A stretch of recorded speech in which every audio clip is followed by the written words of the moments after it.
Nuevamente agradecemos al señor Raúl Chanamé Orbe por su exposición y damos el uso de la palabra al señor Francisco Tudela Vander.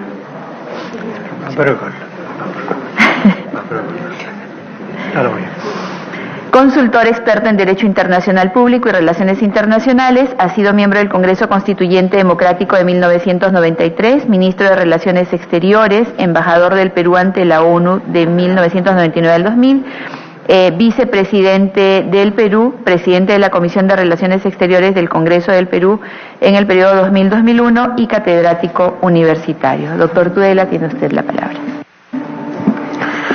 Muchas gracias, Presidenta, por la invitación. Saludo a todos los congresistas presentes.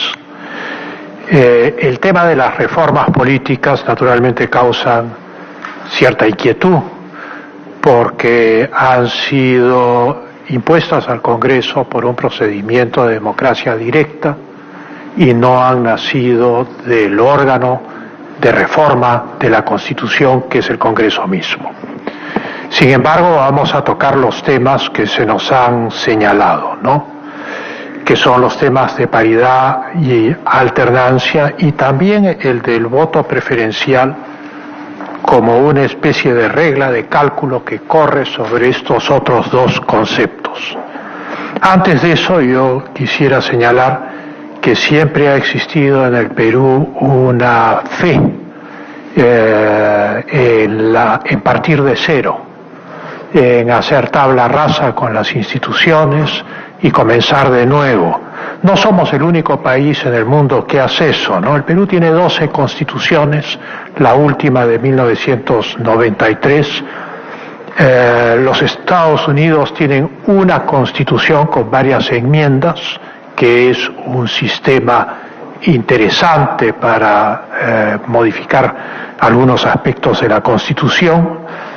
Chile tiene 10 constituciones, Colombia tiene 10 constituciones, el Reino Unido no tiene ninguna constitución, tiene una constitución no escrita, que son ciertas leyes dispersas, y por lo tanto son reacios a legislar los aspectos puntuales y los plazos de la operación de su gobierno y de sus partidos.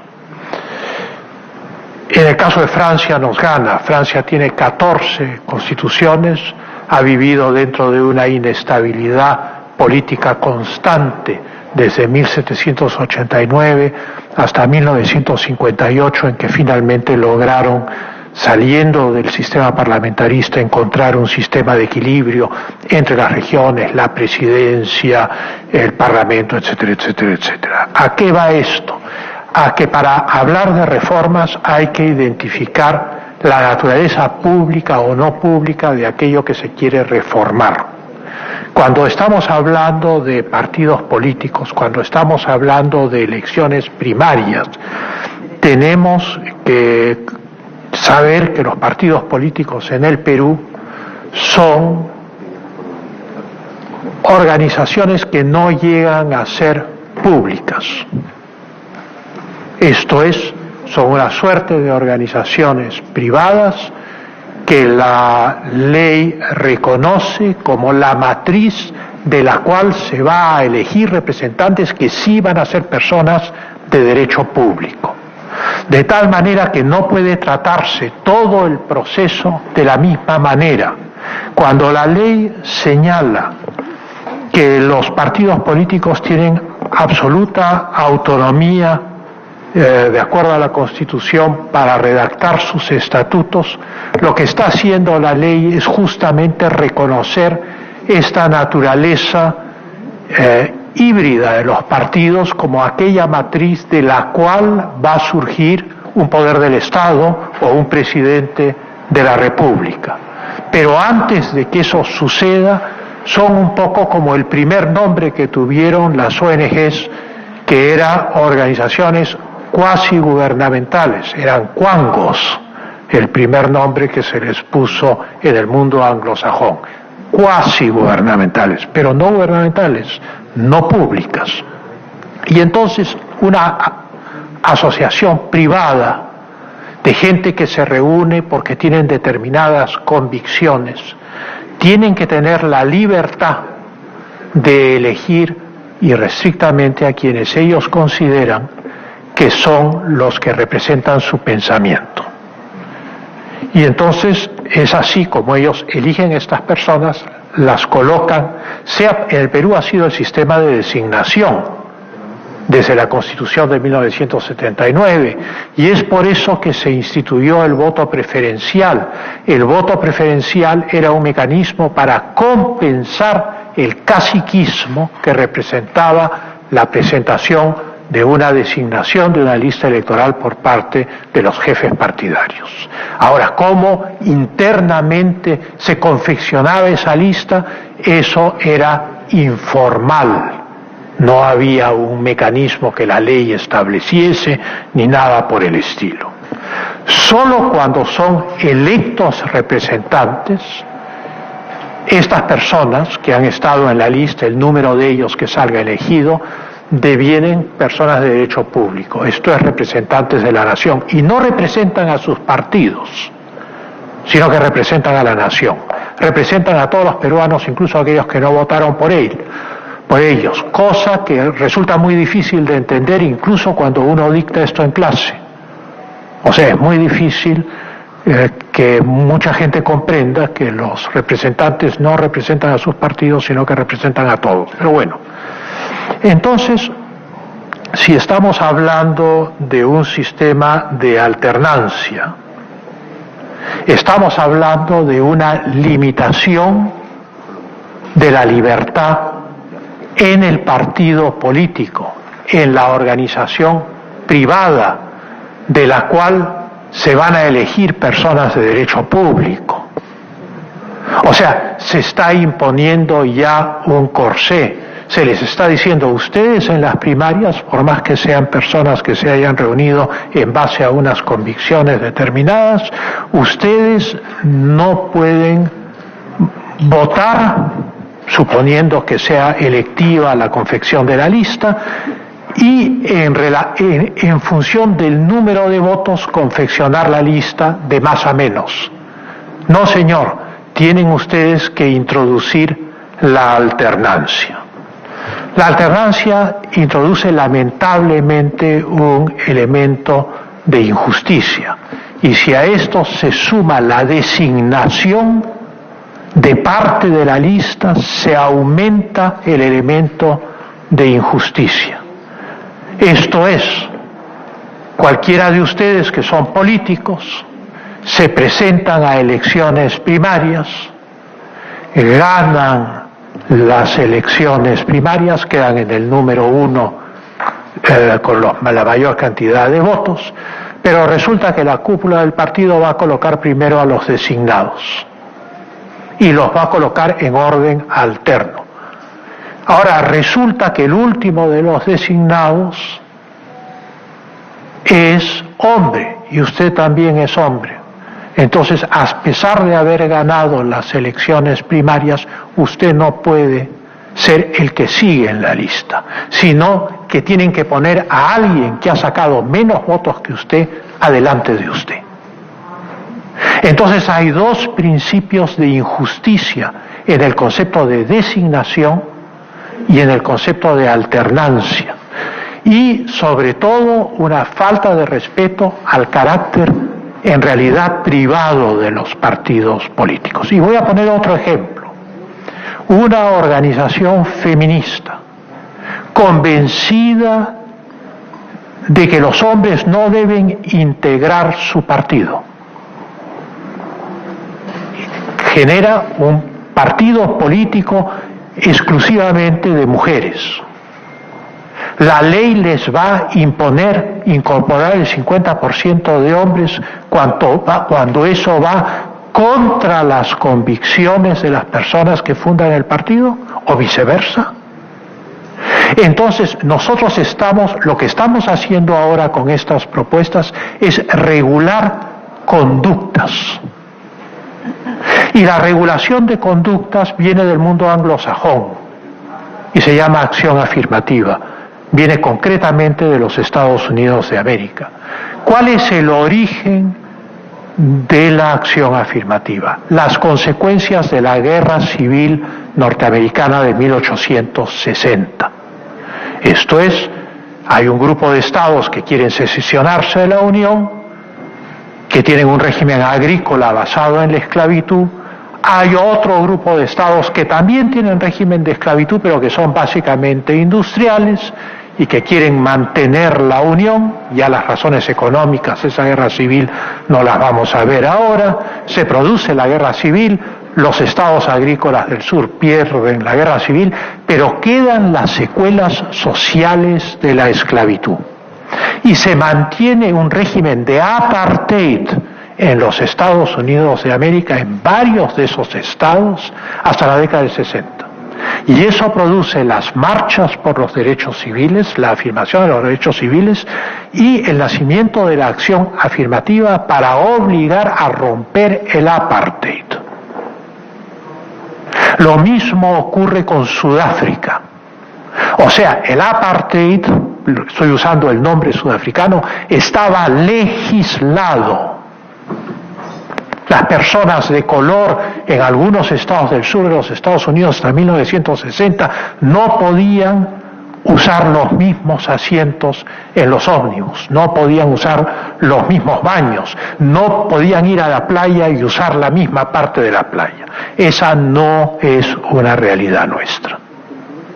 Y entonces, lo que nosotros estamos haciendo acá concretamente respecto a los partidos políticos es imponer políticas de acción afirmativa bajo la creencia que imponiendo conductas vamos a conseguir la igualdad mediante el matrimonio de la tinta y el papel. La razón de la situación que pueda existir en el Perú respecto a la situación de la mujer y el hombre es una cuestión que tiene mucho más que ver con el sistema educativo y la cultura que con los partidos políticos.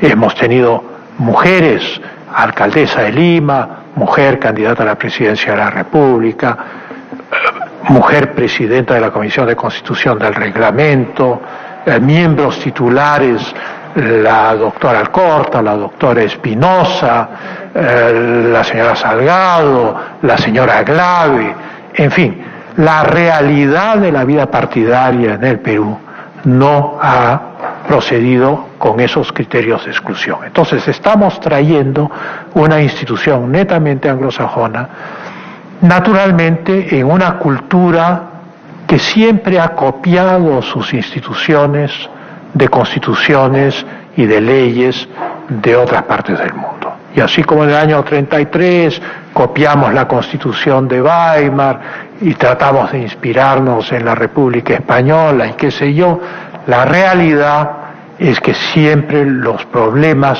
fundamentales del Perú no son constitucionales. Los problemas o son constitucionales pero no son de este orden. Los problemas fundamentales del Perú es el de la interrelación entre los poderes del Estado. Esto es el mismo problema que los Estados Unidos tuvieron entre 1771, 6 años antes de la declaración de la independencia, y finalmente la dación de la Constitución Federal.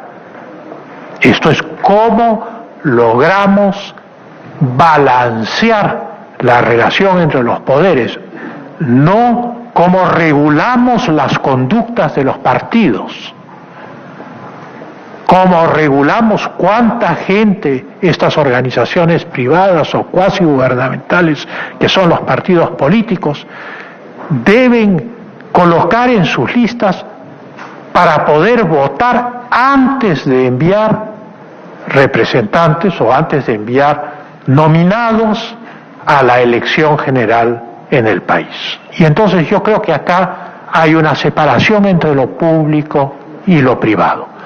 En lo público, naturalmente, en el Perú hasta ahora se ha producido de manera espontánea la participación de la mujer, y creo yo que la participación de la mujer en el Perú en los últimos años ha sido extraordinariamente dinámica. Pero en lo privado Cuando la ley habla de absoluta autonomía constitucional para los estatutos, no lo hace por capricho, lo hace porque cada partido político se organiza en función de tipos ideales y valores diferentes. Tienen visiones diferentes de cómo debe ser el gobierno, tienen visiones diferentes de cómo deben ser cómo debe ser la familia, por ejemplo. Tienen visiones diferentes respecto a los asuntos de género. Y esas visiones diferentes son legítimas y deben poder expresarse en el Parlamento. Y en ese sentido yo encuentro que hay una limitación dentro de la filosofía política muy grande al plantear estos conceptos de paridad y alternancia. Es un concepto que en el fondo no va a resolver el problema de fondo. El concepto central es el concepto de ciudadanía. El concepto de ciudadanía no tiene género. Y quienes integran los partidos políticos son ciudadanos. Y los ciudadanos eligen a aquellos que nominan para participar en una elección general. Se puede poner cuotas, como es algo de lo cual ya se ha hablado, pero la alternancia es diferente que las cuotas. La alternancia introduce un elemento de desigualdad e injusticia en la lista, desmerece a quien obtiene una mayor votación de los miembros del partido. Y el voto preferencial destruye, además, así se impusiera la alternancia y así se impusiera la designación de una parte de la lista, el voto preferencial barre con todo. El voto preferencial fue introducido cuando toda la lista era designada por mecanismos informales dentro del partido. Pero no es el tema que nos ocupa ahora centralmente, ¿no? Y luego hay los aspectos filosóficos, ¿no? Que es que buscar un igualitarismo radical, los 23 distritos, 12-2, en realidad 12-11, o sea que inevitablemente como son 23 es desigual, o sea que habría que crear 24 distritos electorales para que haya igualdad absoluta. El igualitarismo radical es una cosa sobre la cual Alexis de Tocqueville en La democracia en América advirtió porque observó la tendencia en los Estados Unidos y es algo contra lo cual la democracia americana ha luchado consistentemente para hacer una república. Y es que poco a poco el igualitarismo radical arrasa con las diferencias de pensamiento, impone conductas, impone conformismo, impone lo que hoy llamamos lo políticamente correcto, que ya está descrito en La democracia en América, escrita en 1834, y va generando un régimen opresivo. Entonces yo creo que desde el punto de vista de la filosofía política también tiene que hacerse una distinción clarísima entre el carácter privado de los partidos políticos, sus propias convicciones y la manera como ellos eligen, de acuerdo a ley, correcto, a sus representantes, partiendo del supuesto que podría existir un partido en el cual se quiere que los candidatos sean todos mujeres. Un partido feminista cuya convicción sea que no hayan hombres en el partido. ¿Por qué no? ¿Por qué no? Y entonces la ley va a obligar a romper esta estructura, va a obligar a actuar contra la convicción de esas personas en las internas de ese partido y en la presentación de sus candidatos. Y luego, naturalmente, los aspectos prácticos que ya hemos mencionado. El primero de ellos y el más importante es la injusticia y la desigualdad. El principio de alternancia va a desplazar a quienes tienen la mayor votación para ser candidatos y encabezar una lista, si es que solo fuera por elección interna la confección de la lista, en función de un criterio de imposición de conductas por la ley. y no de voluntad de los miembros del partido. Y en el caso de la designación, pues ocurre lo mismo, porque la designación implica necesariamente escoger no en función del reconocimiento público, de las cualidades, etcétera, del político a la persona, sino desplazar estos elementos cualitativos en función de una concepción puramente chata y cuantitativa de lo que debe ser una lista electoral. Mal que bien, la igualdad entre el hombre y la mujer no es una cosa nueva. Aristóteles señala claramente en la política y en la ética Nicómaco que el hombre y la mujer son iguales, que sus diferencias biológicas no son diferencias de intelecto, de inteligencia y de razón. Y por lo tanto estamos haciendo distinciones y estamos creando fracciones donde no deberían estas existir. Si nosotros vamos fraccionando la democracia indefinidamente en miles de grupos de interés en función de minorías, de etnia, de raza, de creencias, de pisos ecológicos, sean cuales sean las actividades económicas, etcétera, etcétera, vamos a terminar en un régimen feudal. Vamos a necesitar un régimen foral, como los estados estamentales en los cuales la gente se agrupaba por sus ocupaciones y eran convocados a los estados generales. Justamente la virtud del régimen republicano es romper esa disgregación, crear el concepto de ciudadano, el concepto de unidad de la república. Y entonces, en ese sentido, tenemos que, creo yo, es lo que yo pienso. Yo comprendo que hayan puntos de vista completamente distintos al mío y los respeto, pero no los comparto a pesar de respetarlos. Considero que principalmente el tema de la alternancia y la paridad introduce un elemento operativo de desigualdad e injusticia en la confección de la lista, que debería ser un asunto netamente privado de los partidos políticos dentro de normas generales que establece la ley. Es como establecer, esto ya es un tema ajeno a aquello que me ha convocado acá, pero he escuchado al doctor Chavamea hablar del plazo, que tiene que ser un año antes de las elecciones generales, la primaria.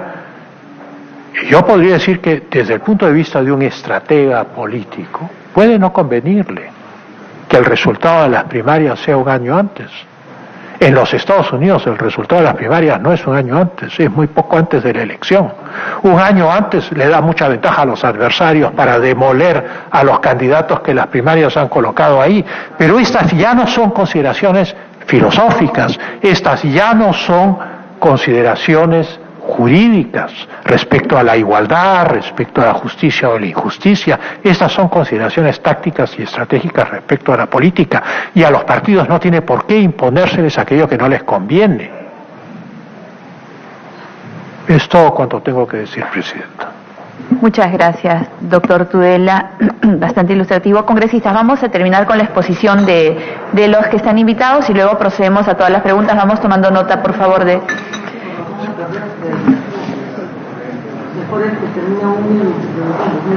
O sea, si son intervenciones más por lo que pasa es que si no después se pierde, mejor escuchamos a todos y luego, después de haberlos escuchado todas las posiciones, iniciamos la ronda de preguntas que responderá cada uno. Si hay algo concreto, congresista Alcorta. Por un tema de insistencia, porque por los presentes creo que hay situaciones muy discrepantes.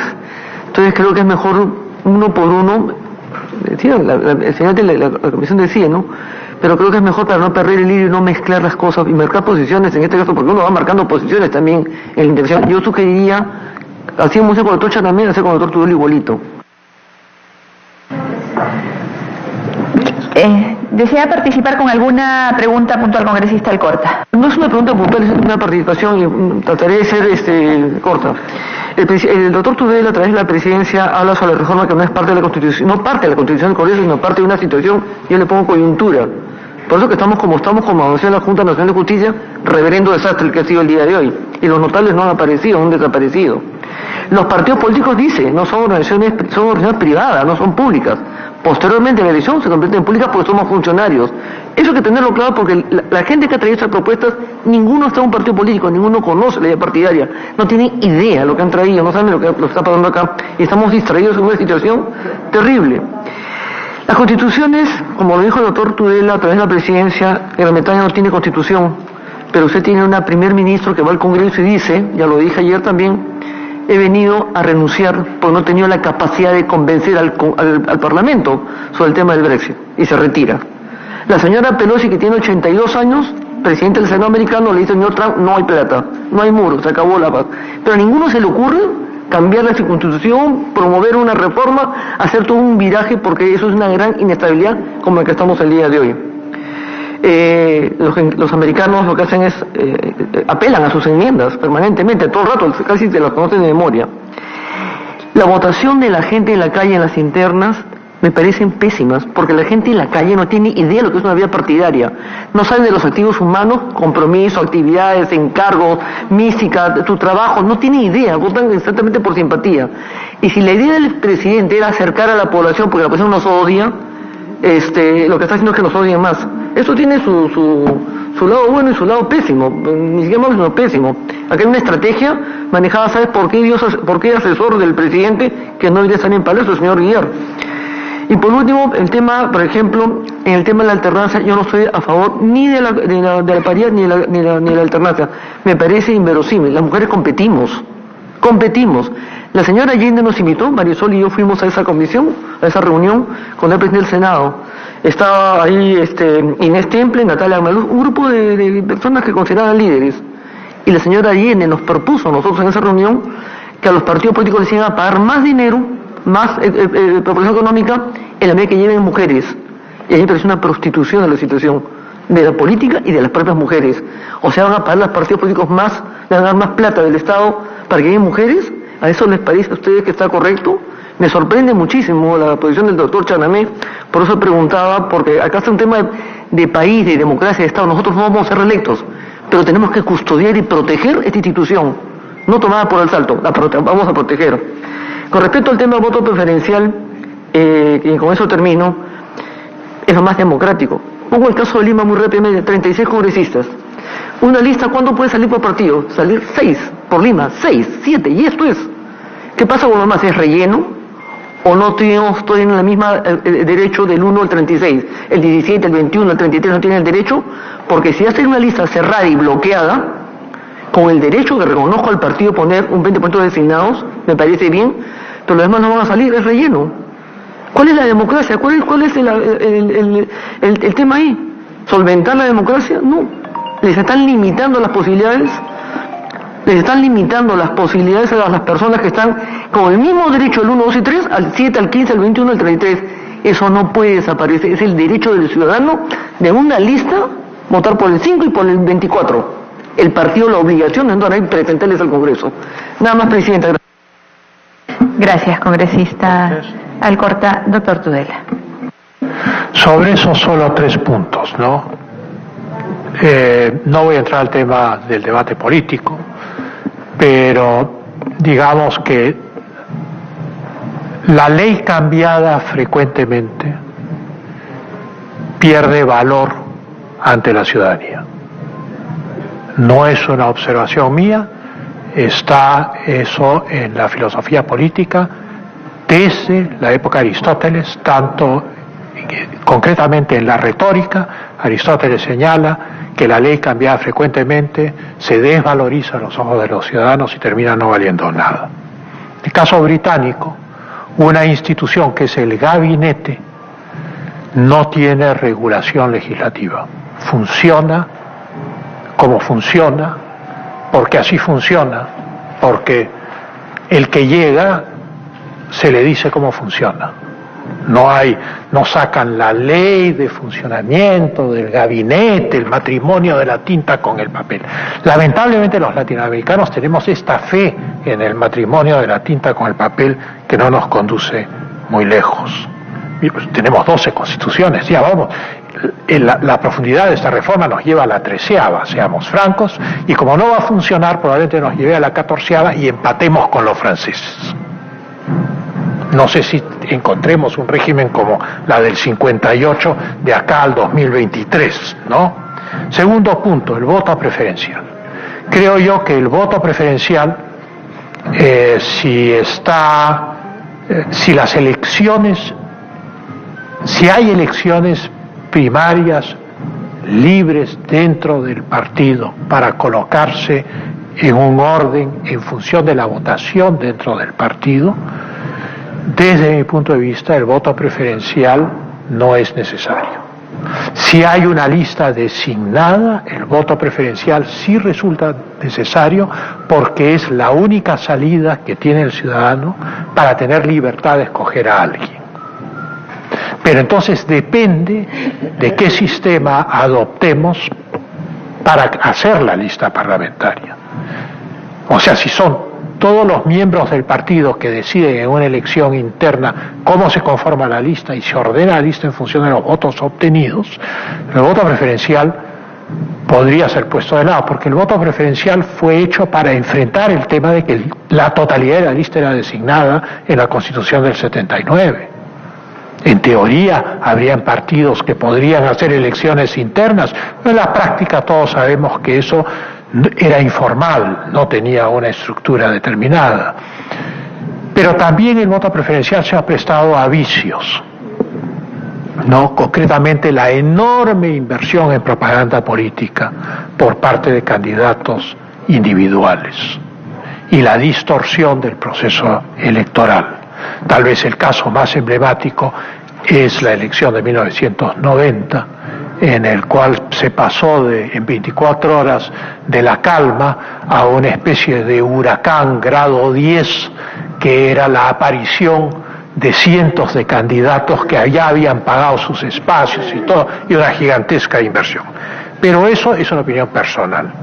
En cuanto al voto de todos los ciudadanos, yo quiero reiterar el carácter de persona privada o cuasi pública de los partidos políticos y por lo tanto hacer que todos los ciudadanos voten en las primarias de los partidos políticos es como pedirle a todos los ciudadanos de la Liga Metropolitana que vayan a votar para la próxima directiva del Club de la Unión.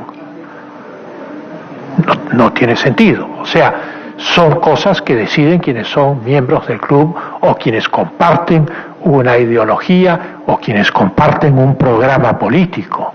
Pero no se puede pedir a quienes no comparten el programa político o quienes son adversarios del programa político que participen en las primarias de sus adversarios, de aquellos con quienes discrepan, porque se distorsiona completamente la propuesta representativa de ese partido.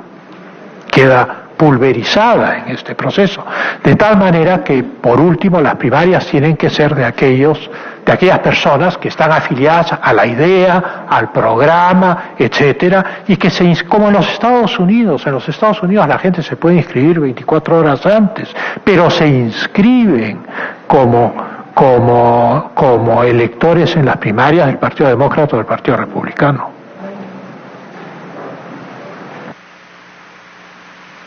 Gracias, doctor Tudela. Vamos a darle ahora el uso de la palabra a la doctora Violeta Bermúdez.